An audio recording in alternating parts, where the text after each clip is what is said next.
Hi, I'm here with Bob Tuohy of ATI, and we're going to just run through a few questions in advance of our webinar on OTAs next Tuesday, September 2nd. Look forward to seeing you there. So, Bob, I was going to kind of lead off with this question. So, just from the perspective of helping out the kind of typical government contractor, what is the difference between a typical government contract and an OTA? Well, over the years, the typical government contract, which is managed by something called the Federal Acquisition Regulations, has become sort of complex in order to deal with, both on the part of the government, but especially on the part of the contractor who wins the contract. Hundreds and hundreds of clauses in the contract meant to prevent some bad things from happening. It's gotten to the point where they've become pretty complex and Byzantine, actually, is another way to do it. An example is the requirement for cost accounting standards, which are different completely from the generally accepted accounting practices that most commercial firms. And so what's happened over time is as the commercial markets for new technology have grown, the companies that have these great new innovations don't bother with the government because they don't want to have to deal with these onerous contractual requirements that the FAR requires, their own market is big enough that they don't have to. And the problem is that means that the government doesn't have access to this innovative class of R&D provider. And so what the OTA authority allows us to do is essentially exempt our performers from all those federal acquisition regulation requirements and use commercial practices, essentially commonly accepted low-risk commercial practices, in order to make sure that there's the proper relationship between customer and client, between the government and the provider. But using, for instance, in the example I chose, generally accepted accounting practices, which is what commercial companies use all the time, in order to provide the information that the government needs to make sure that they understand how much things are costing.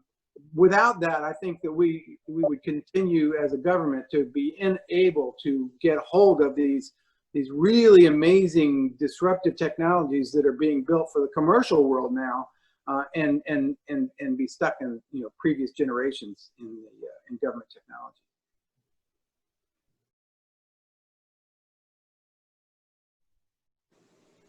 Hi, so I'm here with Bob Tuohy of ATI in advance of our webinar on September 2nd on OTAs. So Bob, we've been talking a good bit over the past week or so, and one thing that struck me was just kind of some passion that I felt in a conversation that we had.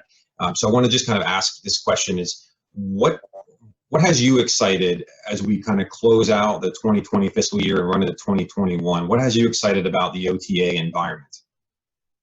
Well, I like the fact that it's growing, that it's starting to become used a lot more than it had been in the past. I've been in, and I'm almost embarrassed to say, but I've been in the R&D business, the government R&D business, for 45 years. And the use of other transaction authority to get us to prototypes in new technology, this is the most exciting new model I've seen in that 40 years for getting ahead of our adversaries' technology refresh cycle. I mean, the bottom line is this allows us to be faster and more effective at getting to technology, which is really, really necessary because our adversaries are getting faster and more effective too. And the old kind of government contracting ways were really too slow and too cumbersome in order for us to stay ahead of the other countries that don't have those barriers. And so that sort of gets me very excited as a guy who's been trying to get new capability to our nation for a long time.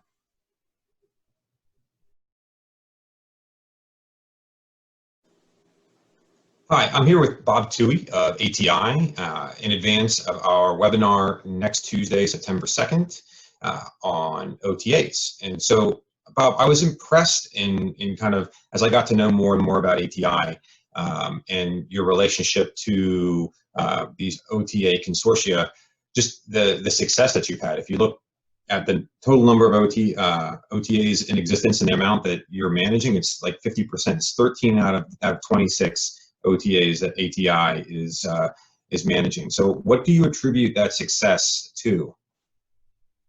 Well, as I mentioned, I've mentioned to you before, I think part of it is that this OTA is allowing us to get to technology faster than we used to be able to and more effectively. But I think in the case of ATI specifically, we're a public service not-for-profit, which makes us kind of mission-oriented, not profit-oriented like other organizations. And we have this incredible staff who's also very mission-oriented, very committed to getting the job done. And I think that professionalism that we've exhibited over the years as we have grown, choosing the right people and being innovative in how we do things, the business of what we do, has made the government very comfortable with us managing this R&D, and has caused this tremendous growth.